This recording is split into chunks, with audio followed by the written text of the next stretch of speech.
114, 114, 114, 102. We are live now with Gavin from the Aussie Suns Fans Podcast. And the Suns, they won 114 to 102. As I said in the beginning, just to kind of get things going. Thank God, dude, because I think with a 1-2 start, there might be a little bit of chaos there in Phoenix, in Australia, everywhere you're a Suns fan to worry about this team. But they actually had a team effort tonight without Bradley Beal. Kevin Durant stepped up. Booker's still not really there yet, but it was a group effort tonight against the Dallas Mavericks. How are you feeling tonight?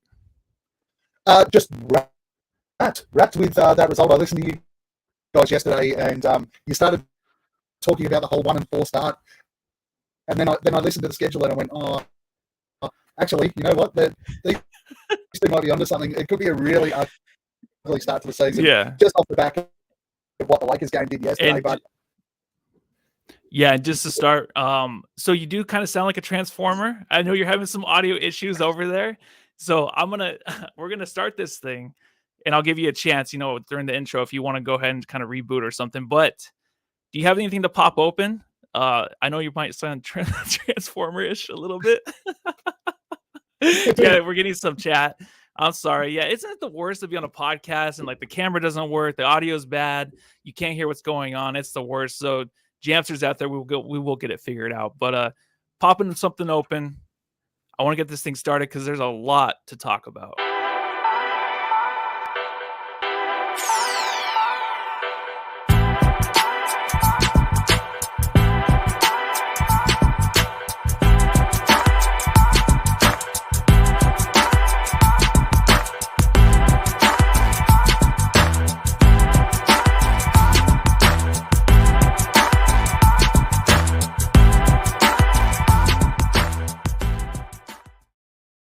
All right, 114, 102. Suns do win. Gavin, how do you sound right now? I probably still sound terrible. Yeah, you do a little bit. Yeah, it's okay. We'll get through it. Jamsters, apologize. It doesn't matter. This podcast isn't just for the prim and the princesses, I don't think. I think we're basically normal people, and we're going to mess up a little bit. But it's not even messing up. It's just having a good time, honestly. But yeah, 114, 102, the Suns win. I kind of just want to talk about a little bit before I do ask Gavin a question until he can kind of get that figured out. The Suns look really good tonight. So going to tonight's game, I was actually kind of nervous about them having the IQ to kind of match up with the Dallas Mavericks tonight because they have Luka Doncic and Kyrie Irving, two of the best passers, two of the best facilitators out there to really dominate a team.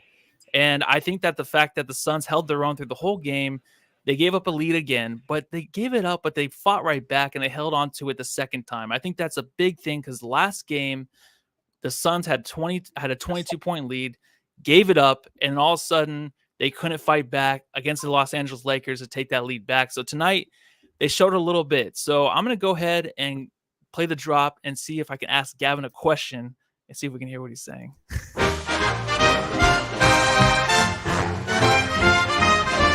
Matthew, I've got to ask.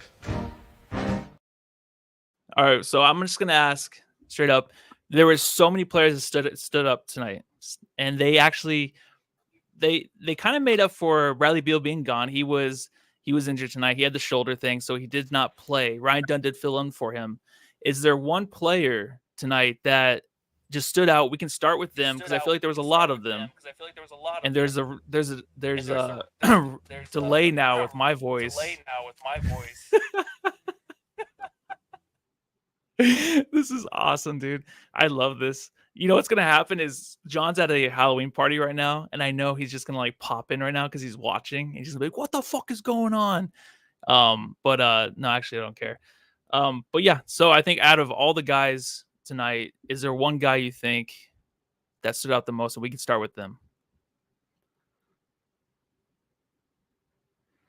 All right, now we can't hear anything at all. All right, I'm gonna start with okay.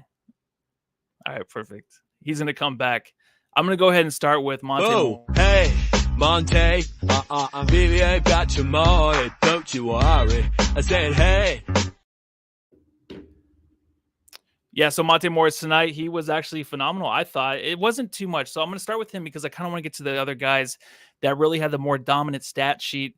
But tonight, Monte Morris, he threw up, let me get to his stats really quick. He had the 8 points and the 3 assists. But really what was impressive to me was him coming off the bench and continuing the pace that the Suns kind of initially led off with was fascinating to me, because I think it's one thing that the Suns have to initiate is if they are starting off kind of slow, which they kind of did in the first half and in the second half, you got to make sure you have those guys off the bench that kind of come in and just be those the giving them like kind of a lift, right? And I think he can do that along with the other rookies.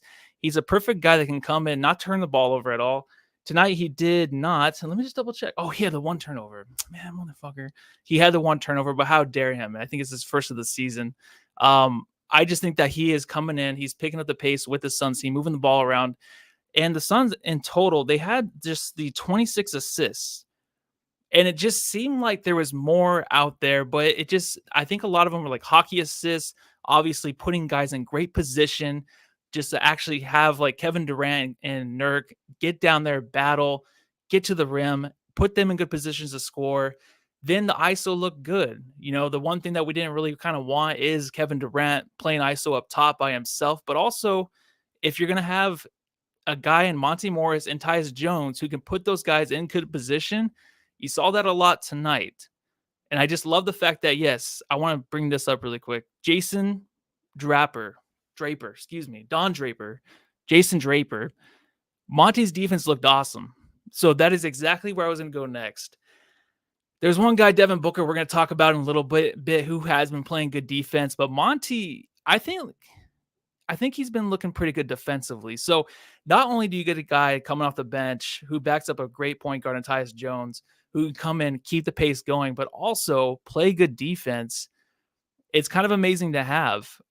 It's interesting because with Bradley Beal out, Bradley Beal is definitely a guy that I wanted to play more with Monte, kind of come off the bench, maybe do that thing. But Monte by himself can really do anything he wants out there with the ball. And he can hit open shots if he wants to. I know he missed an open shot tonight late in the fourth.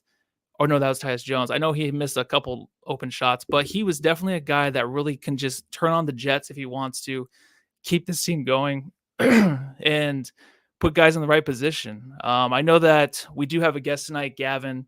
He will be coming back on. John might pop in later. Who knows? He is at a Halloween party that might be over, so he might be popping in here soon.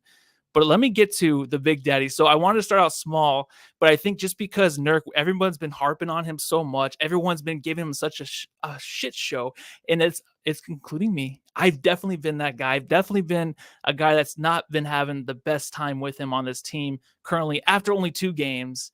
And I'm always here to overreact. I'm always a guy that actually going to overreact on anything. So Nurk not playing a great game, it makes sense. But before we get into Nurk, let me see if I can bring this bad boy on really quick. Gavin, what is up? it working now? Is that oh better? my God, you are here and you're just in time. I just got done talking about Monte just to get him kind of out of the way, because I appreciate the guy so much and how comfortable I feel with him on the floor, just pushing the pace, playing decent defense, but he continues to kind of just pick up the pace, stay the course with this team. And when we have a lead, when we are close with the team, you can tell he can just kind of keep that momentum. So I love it. So do you have anything on Monte before I move forward with Big Daddy Nurk? He's just I think the beautiful thing about Monte is when that bench unit does come in, we just still seem calm and relaxed, where last year we didn't have that. And while he's on the floor, we're just defensively, even offensively, it doesn't feel like we've really lost anything at the moment. So great person to bring in as a backup point guard, and he's certainly doing the job so far. Yeah, no, I kind of want to start small with him because I think it was just such a team effort tonight. And it was kind of, this guy Nurk that we're going to talk about, he was just dominating in the center position underneath the hoop, mainly because Maxey was guarding him. But even when Lively came in, he was pretty dominant. Nurk. Delicious definition, make them boys go crazy. Oh. So Nurk, 18 points, 14 rebounds, and he was doing a lot of it. I think he had 12 straight points, right, against Maxey, Luka Doncic. They were trying their best, but he got quick to his thing. He was in great position. We had the ball under the rim. He didn't do too much, and he had that little hook that was really working for him tonight. So I don't know where you are with Nurk, but there's been a lot of hate about him on, Twitter, X, and there's been a lot of hate on this podcast too for him. So tonight, a good game.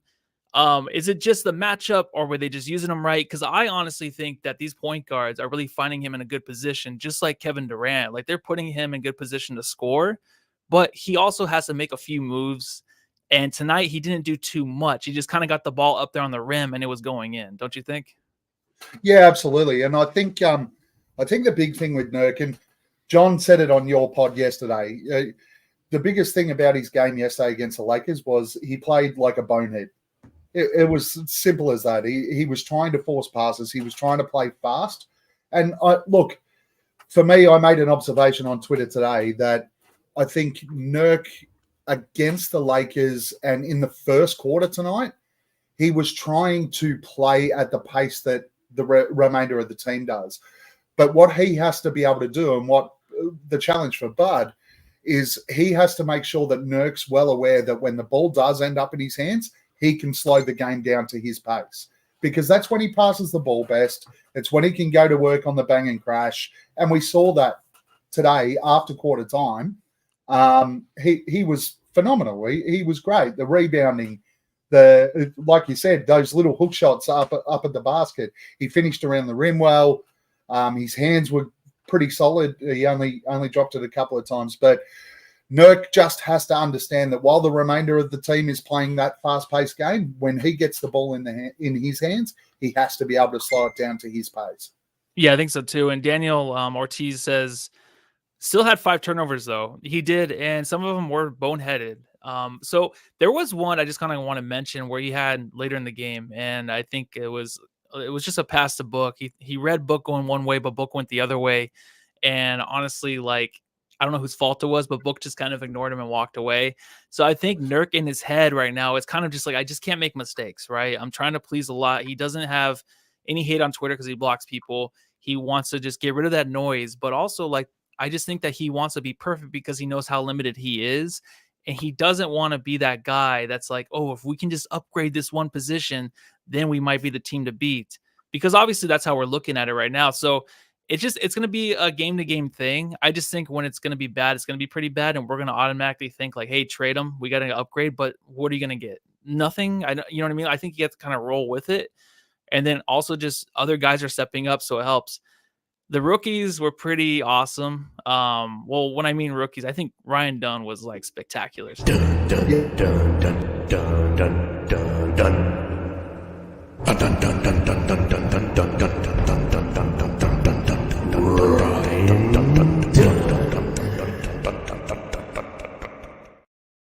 well, Dunn was incredible. Tonight he had that putback dunk, and it was something we needed to see. We needed to actually just, I don't know. He's been shooting the threes. He's been getting the rim on cuts here and there, but that putback dunk and the way he was playing defense and also just getting some tic-tacky fouls on Luka, but it's going to happen. It just seems like he went up just a tiny little bit of another level, a little bit. You saw some more in him that you didn't expect as much. That putback dunk got the crowd into it in the third. Him and Oso come in, and it's just like a different kind of world out there where they just pick up the energy.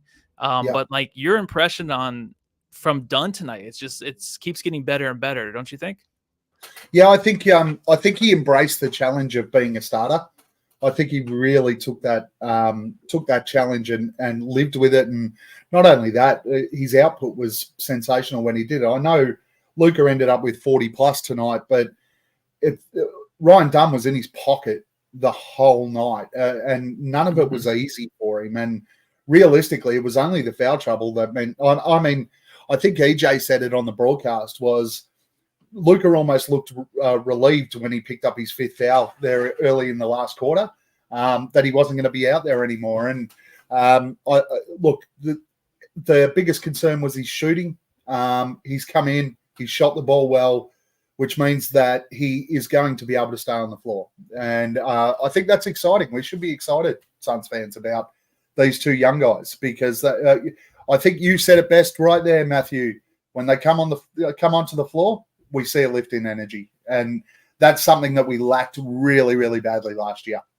Yeah, it just seems like even with Booker out there and Beal being gone, he can kind of bring that energy at times, but they just bring that young energy that we just don't have. These other guys like Beal, Book, and KD are just so serious out there into their game, but you also have like just having Oso, who still isn't doing as good. You still have Ryan Dunn that's just coming in and just dominating when he can.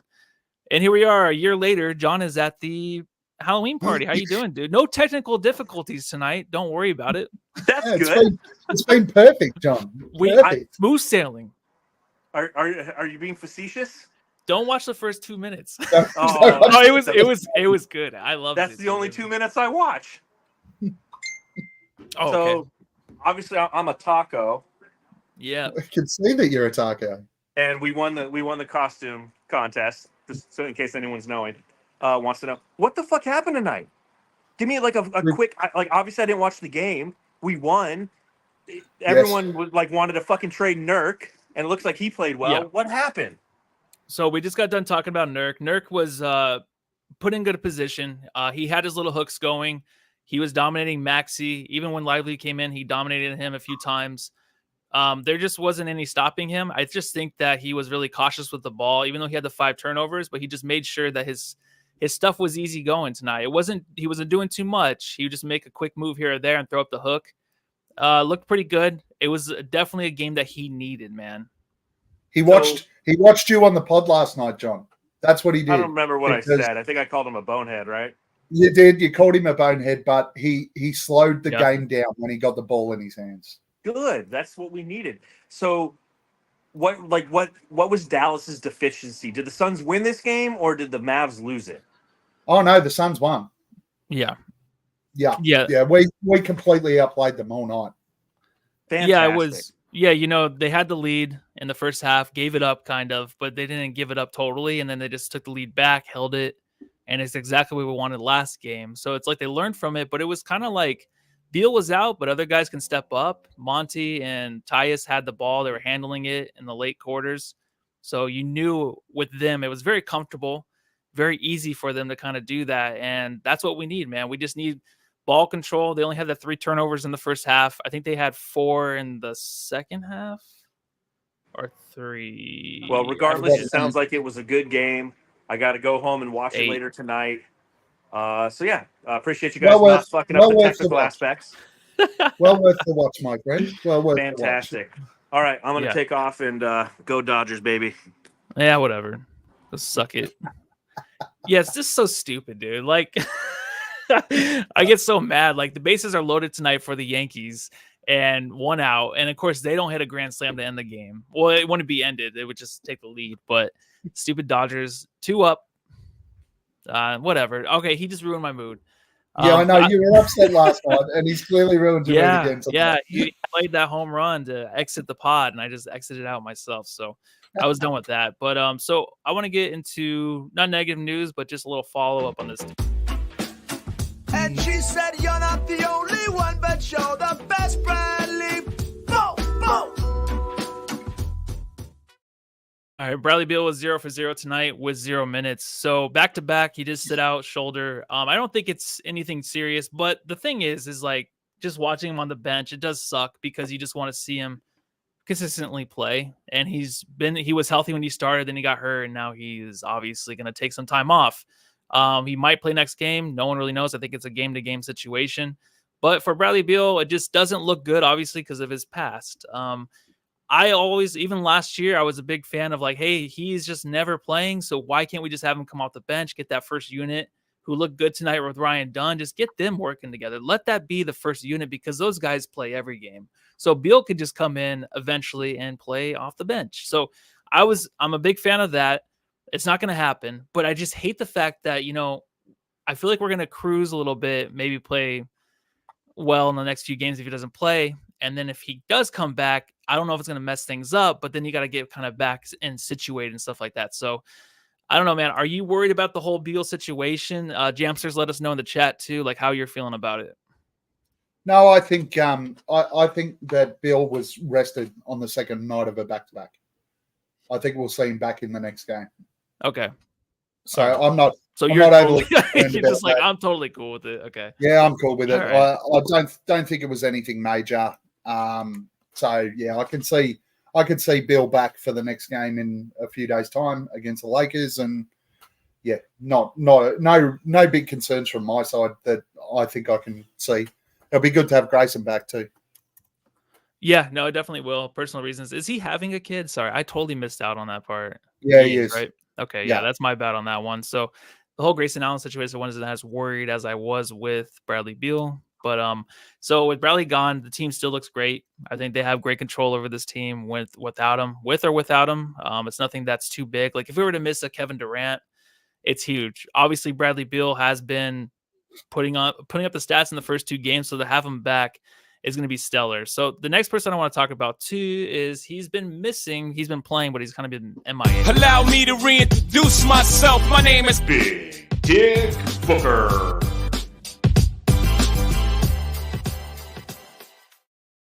And when I say he's just missing in action, I just think that, he doesn't have a shot yet. He is doing other things. I think the defense in the fourth quarter is really picking up. So at the beginning of the season, I kind of picked him like as our best defender because I feel like maybe he does move into a role of just defending and focusing on other stuff and then hitting his shots and getting hot when he's hot. So far, that's how it's looking. But tonight, he's 4 for 12, 21 points because he got the free throw line, hit 11 of his 12 free throws. He had 5 assists though, and even in the first quarter, he had 4 assists, 5 points. So it was like he was kind of just working things, doing his Tyus impression.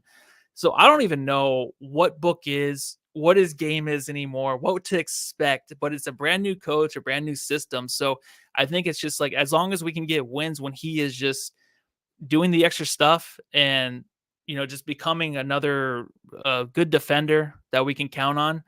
I'm okay with it, I think, but I definitely miss him just kind of getting streaky. How are you feeling about Book? Are you kind of worried about him at all, or are you just okay? Is he kind of molding into something else? Yeah, offensively, he's seemed a bit flat. And I don't know if you've noticed it, but I wanted to ask this question to you tonight. I've never, ever seen this guy pump fake and second guess a shot as much as he's done in the first couple of games. Like that little Booker pump fake on the 3-point line, I just don't get it. He's doing it, 80% of the time he's getting the ball at the moment. So, I think one of the things you said there is spot on. It's a new system. He's working his way into it. Once he finds that slide, we're just going to see Book as Book. He's traditionally he's a fairly slow starter to the year, though, isn't he? I think I do remember this. Yeah, he is, and I want to see in the comments too what they're saying. He looks terrible, Michael Kolb. Yes, better flow. I don't know if that's for his toilet. I don't know. I just don't know what to make of this right now. I just know you have KD, who is KD. He's going to get his points, and he's been playing pretty well, man. Like he's been hitting his shots the last 2 games. It looks better in the flow. First game was kind of a little stiff, but it looks a lot better now. 31 points for him tonight. But I want to make sure that Book can be that guy to count on, in big situations, get streaky, hit big shots. But his team might just be turning into something else where they might be a more defensive team, obviously with Dunn. Maybe Booker picks that up too.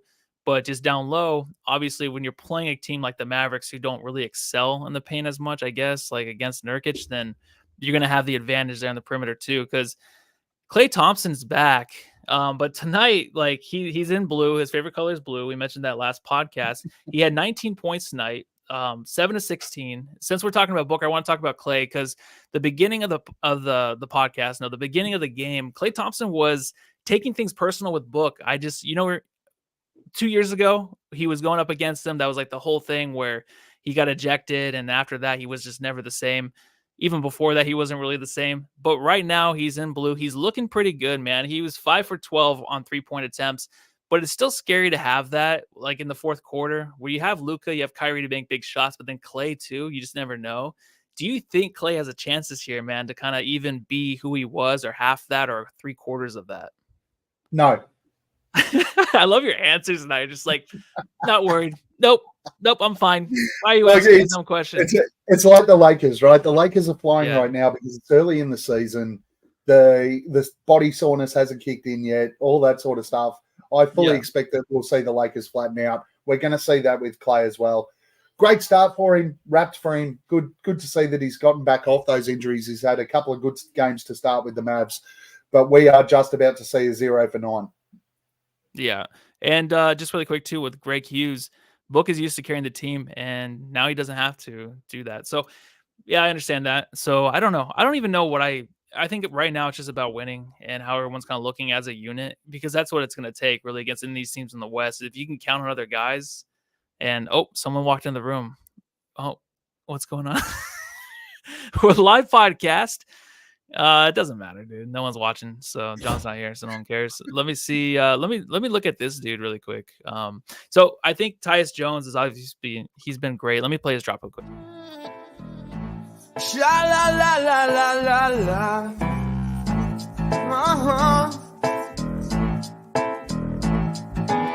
Mr. Jones and me. All right, 8.7 assists, but I think even like Monte, the thing is with Tyus, I think that he's really kind of become someone that you can just trust on the court, but the facilitating is just kind of like it's latching onto everybody. Everyone just has the case of sharing the love, and they're all moving the ball very well. So yes, we have these great point guards, but I feel like everyone's just moving the ball well, and you're not going to get those like great assist nights like we thought maybe we would get from Tyus, because John's been vetting the over almost every game, but tonight he's only had the 7 assists. But I always just pictured like, hey, he should have a easy 12 or 13 assists average this season. But it's just not going to be that way, is it? It's not really him just like setting up Book, setting up Beal, setting up Kevin. Like he's standing in the corner, he's moving the ball, but he's also playing he's like moving to the corner, ready for the 3-point shots, hitting 2 big threes to start the game. Like he does other things too, right? So your assessment on this dude, what do you think? Yeah, I think the way that we've seen some of the early highlights of the team as well is that we're getting that extra passing when we're swinging the ball. So Tyus is kind of setting up the shift of the defense, but we're getting the extra pass, which means he doesn't get the assist directly. And I think we're going to see that all year. Tyus has never been a 15, 16 assist a game type player. He's always been that sort of 6 to 10. But if he's got the ability to draw and shift that defense so that we can get the extra pass and the open 3-point look, that's all we need to ask of him. And already, outside of Book, that guy's my favorite player on the Suns right now. Oh, yeah. I love having Tyus Jones on this team. He's perfect. No, he's been insane. I think that we had expectations, and he's kind of already like approached it, and he's there. I just think that he's kind of running this team, and when you say the big three, like I just include him as one of the best players on this team. Like I think he just is that good. Just because he's just that good at sharing the ball and leading this team in a way. But it all starts with Bud. So I want to talk about Bud a little bit. Play fast, play random, play together, play in great space. Let's go play some basketball, have some fun. Buden. Bud Budenholzer. Coach Budenholzer I like him because he's not playing ball. He's playing the rookies early in the game to get them some momentum. He's counting on Ryan Dunn to come in and start. He's playing small. He has Gillespie come in, hits a big 3, plays super small with him late. It was late in the second quarter to end the half, where it's him, Royce O'Neal up there. You only have Plumlee as the big. Yeah, Monte, and then Booker's there too. So it's super small, but it's like, who gives a fuck? Like we have these guys that can spread the ball around, get good looks, confident shooters. So I like the fact it's 2 straight games where he's not playing to the opposing team. He's just playing his own lineup, what he thinks works, I think. But is there anything special you think so far in 3 games that's different from what we saw last year with Frank, or are you liking what you've seen from Bud? I think there's a lot different to what we saw from Frank last year, but yeah. I'm certainly liking what I see so far. Look, I think the players have bought into what Bud's trying to do. And that makes a massive difference, because we did see a massive disconnect last year, right? Between what we did on the court and what they were trying to achieve off the court. There was just a disconnect between the playing group and the coaches. And I think we've seen a definite shift there.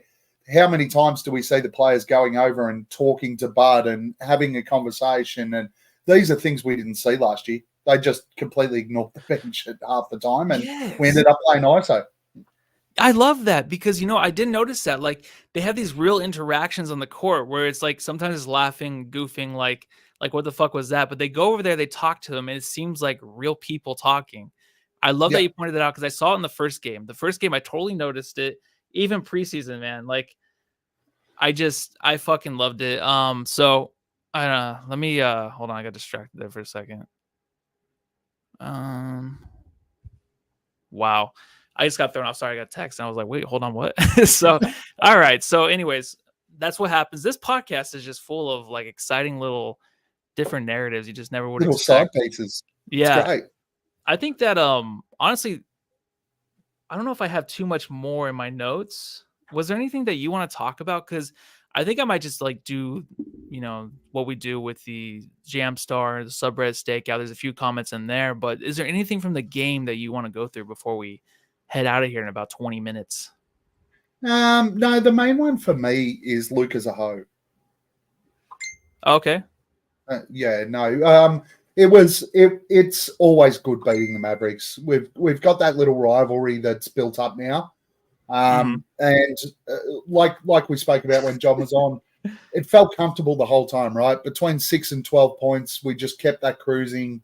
The guys, every time it felt like the Mavs might have got on a run, we were able to lock down, run the same plays over. It was like that Nurk 12-point stretch, right?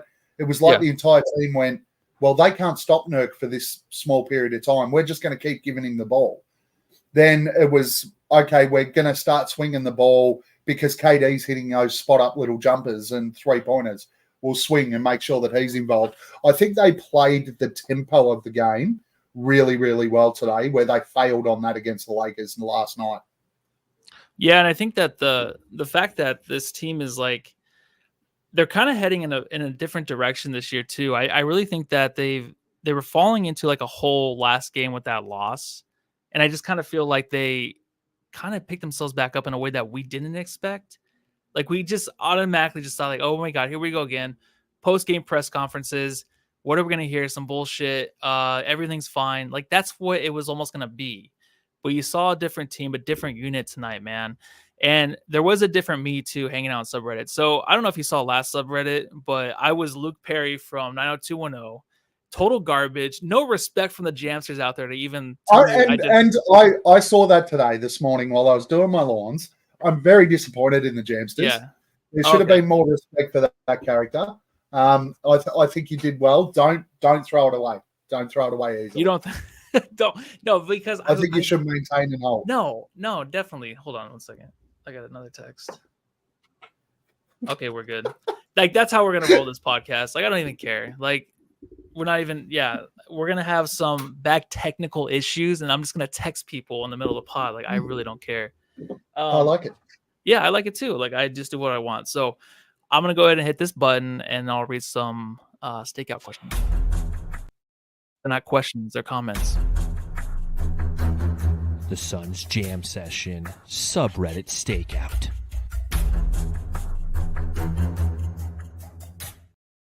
All right, so I'm just gonna wear this wig because it's just awesome. So this is what I would look like if I was. I look like I'm 12. Do I look like I'm 12? Yeah, I was gonna go. You're giving off a bit of Bieber vibes. Yeah, no, it's nice. I look like my nephew. He has like this hair, so good for him, man. Hold on, I got a text message. All right, let's roll with this. So, no accent, no anything, no trying really, but I'm just gonna have my wig on because I like it. And the first comment was, "I'm on so many shrooms, holy shit!" So I don't know what goes on in Dallas, but they are definitely getting up for these games, man. Your subreddit stakeouts have had a drug vibe. Wasn't there one yesterday that was if the Dodgers and Lakers get up, he was just going to go and smoke meth? Well, a lot of drug use out in America, and that's just how it goes. I mean, if you can't deal with things, you can't deal with sports. You turn to drugs, and I'm about to after this Yankees series. And if the Suns were to lose tonight to the Mavericks, with Doncic maybe going for 60, then yeah, I would probably smoke meth and do shrooms too. Rest in peace, Kleber at the 5. So they're just like getting destroyed down there by Nurkic. And then the next comment is they're letting this jackass Nurkic do this to them. What the fuck is Maxey doing out there alone? Get Gaff out there. And then Gaff comes in and it didn't really matter. Like I don't know if you agreed with me earlier, but I just think the positioning was pretty good. Like I thought he had the ball in good spots. Yeah. Yeah. Am I a genius at basketball? Okay. 100%. Hold on, text message. That's a great observation, Justin. Okay. Justin Biebs? What is he Biebs. doing, dude? I don't know if I want to be him. Isn't he watching NFL games with like Taylor Swift and stuff now. Oh, he might be. I don't know. Is he like? I don't know. Is he their I think his son now? wife's like- Is he like their adopted son? Well, I miss the dude. I always stood up for that guy. I don't know why. Luka Doncic is Devin Booker's father, so it's still a lot of that stuff going on after 3 years. I don't know what to expect. Like even when we put Ryan Dunn on Luka, you'll never stop Luka. Luka's gonna always do his thing. There's never gonna be a defender in the world that can stop this dude. So there's always like that kind of like, oh, Ryan Dunn's on him. What can we get from him? But I made that exact comment before the game. Let Luka get what he gets and stop everyone on the outside. Oh, okay, yeah. Well, I don't know if I believe you on that. So with all the whistles and reviews, I don't even give a fuck anymore. Just end it. So after that, I'm gonna end subreddit. The Suns Jam Session subreddit stakeout.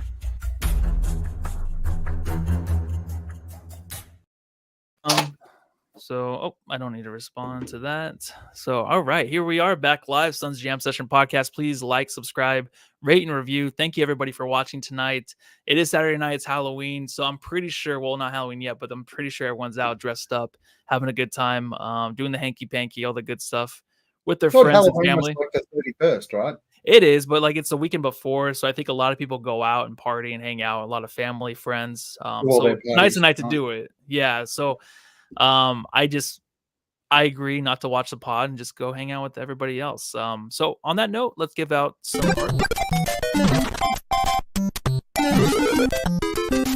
Jam star of the game. Oh man, I was choking there in my water. Oh my gosh. All right, so Gavin. Yeah. I think this is right? I am giving the jam star of the game to Jusuf Nurkic. Just so that everybody on Twitter shuts the this isn't the Aussie Suns Fans Podcast, I'll behave. Shuts up, leaves the guy alone, lets him play the game. Oh, dude, yeah. And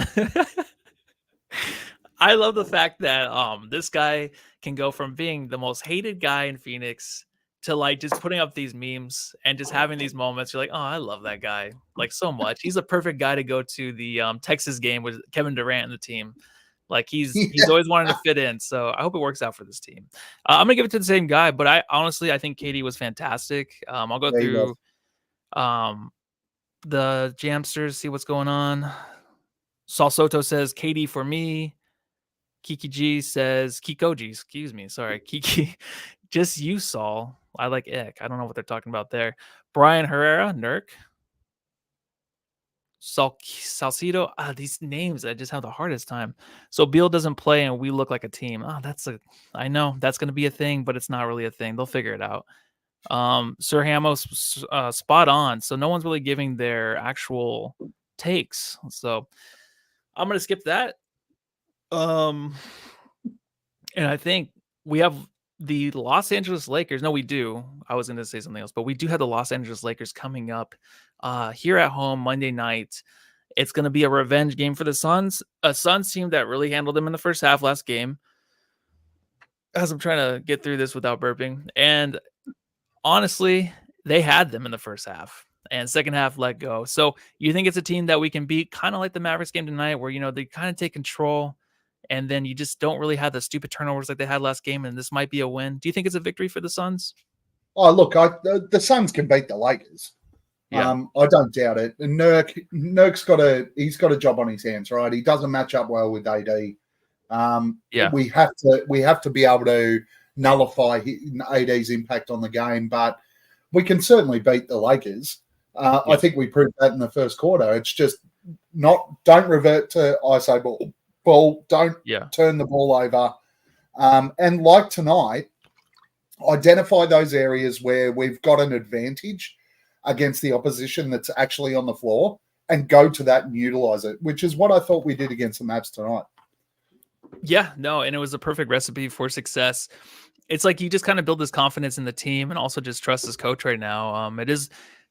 It's easier to say it after this win than the first win, because the first win against the Clippers was like, well, Harden kind of fucked up, missed a free throw, lost the ball. We could have been 0-2, but this win just seemed real from start to finish. You're seeing guys in different places with Booker, just kind of playing a different role. So it's a lot to get used to. It's a big change for everybody. Change is hard, but it's coming with 2 wins and just 1 loss. And honestly, it looks like the Suns might have a chance to win Monday night. I hope to God 3-1 would be perfect way to start the season. Do you have anything in any NBA takes or anything? Have you been watching any other NBA games? I just want to ask because there's a lot going on. I feel like I missed a lot. Is there anything going on that I might have missed? I've seen quite a number of the games so far, but nothing I don't really care about, to be brutally honest. No, okay. There's I think John said it yesterday on the pod. There's when he was talking about Book. Yeah. I think there's a lot of guys out there at the moment throwing haymakers to try and establish their team early in the season, and we're seeing some guys come out with outrageous numbers and.